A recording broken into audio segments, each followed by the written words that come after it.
announcing the commencement of the annual purge sanctioned by the U.S. government. Any and all crime, including murder, will be legal for 12 continuous hours.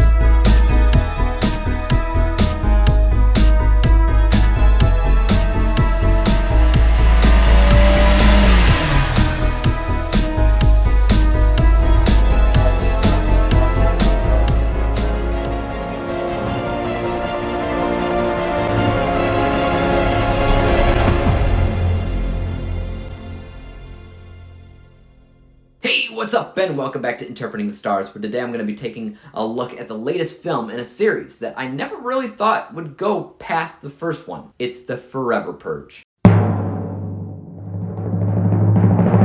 Forever Purge continues the destruction of society when a large group of radical criminals decide to extend the time limit of the purge from just 12 hours to eternity, causing chaos throughout the country, and a small team of cowboys and ranchers try to escape the country before it's too late. So, my history with this series is kind of an interesting one, as I've always liked the concept.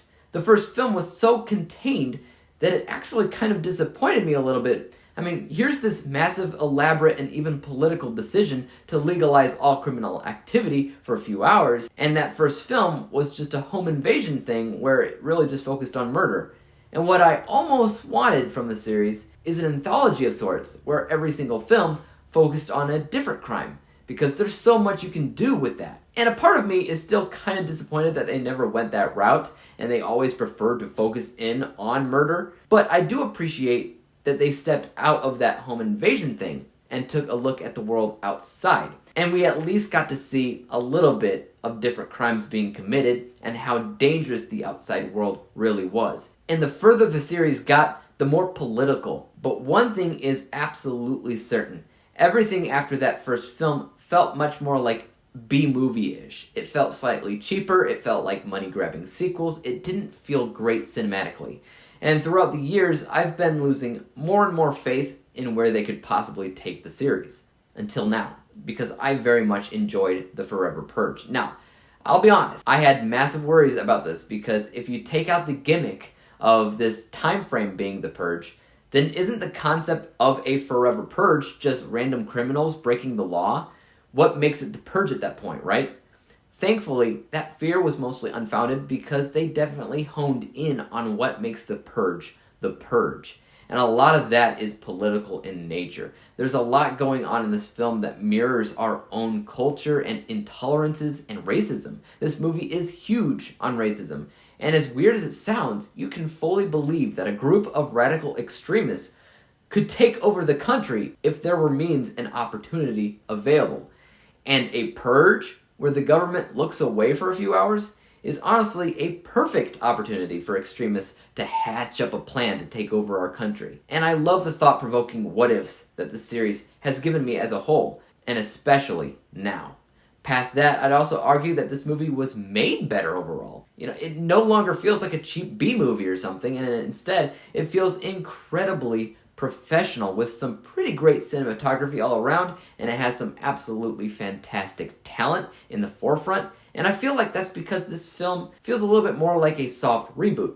It takes place in the same world, yeah, but the previous films all told a complete story, while this is starting up something else entirely. And I don't know if they're going to continue it or not, but if they do, I'm all in. As for the first time in years, I've actually felt real tension for the events of the film.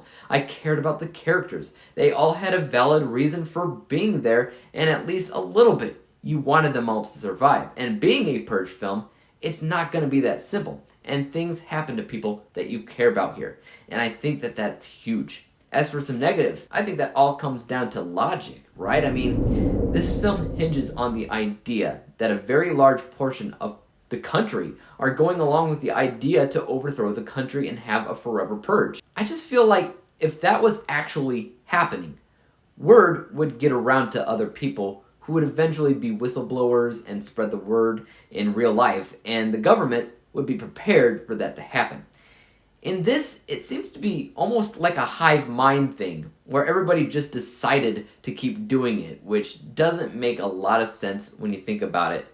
logistically. But other than that, I think the movie was great. I had a good time with it. I liked the characters, I liked the cinematography, I liked the tension, I liked everything.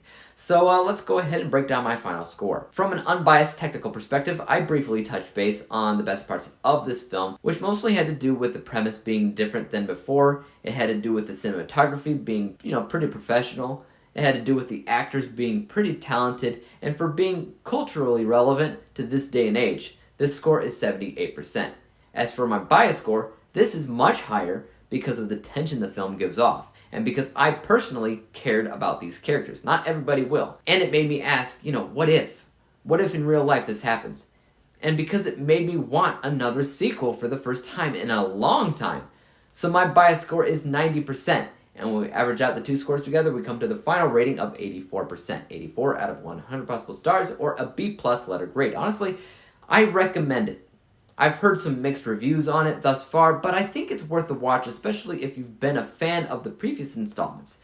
But let me know your thoughts about it if you have seen it in the comment section down below. And as for YouTube, you guys know what to do. Hit that like, subscribe button, and bell to be notified when I come out with my next review. And until then, peace out! Dave examines movies we just watch for fun. Davey is the expert. He is the